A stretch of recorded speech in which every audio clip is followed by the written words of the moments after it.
friends. Happy 2024.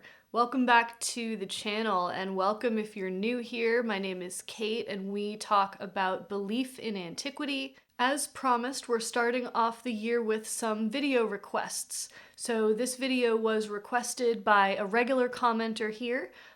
So thank you so much for that. And the request is to talk about funerary customs, but specifically archaeology, the material remains. We're going to be looking at some pieces that I think are indicative of some of the practices that would have been around in these periods that we're discussing.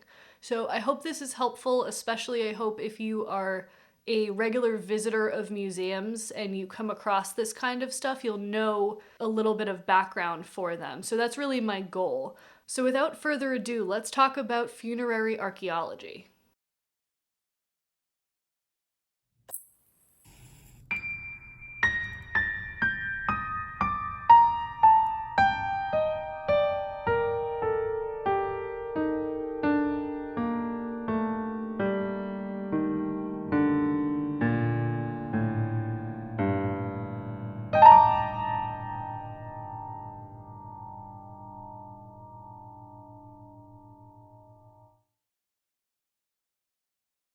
When it comes to archaeological remains, some materials survive better than others. And so when we talk about funerary archaeology, we're really talking about the more robust materials that are left behind. Things like stone, terracotta, metals, so anything from jewelry to weapons tend to survive a little bit better.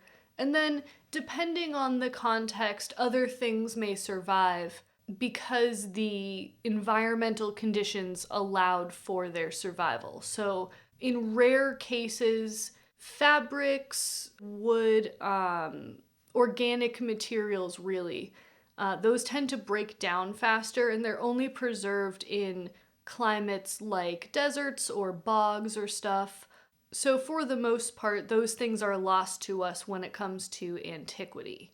The other thing that survives are bones. And I'm not going to spend a lot of time talking about bones because, frankly, I don't want to. First of all, I'm not an osteologist, so I'm not an expert in that. And second of all, it's the new year, and I've been talking about death on this channel since before October, and I'm sick of it. So I'm just going to be talking about things other than human remains, and I hope that that is a good enough compromise for us here.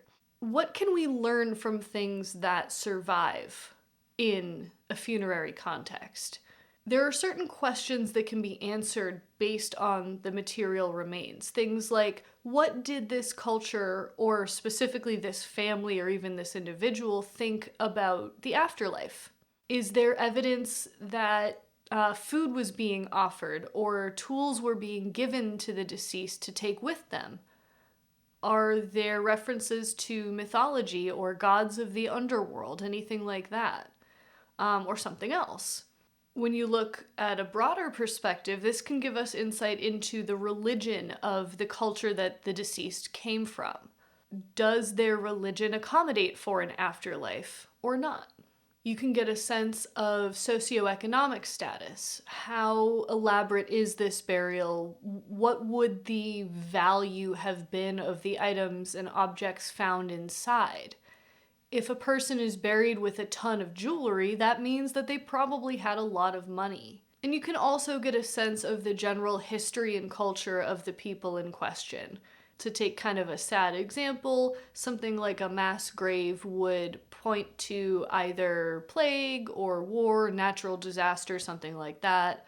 Viking burials in boats, Viking in scare quotes here, Viking burials where ships were involved, that tells us that the sea was really important to these people in one way or another. The material remains can tell us a lot. Even if you don't include the human remains, which can give us all sorts of stuff about age, sex, diet. There's a lot that you can tell even without human remains and even without things that decay like fabrics and paper and stuff like that. So what we're going to do is kind of go through a few examples and see what kinds of questions we can answer.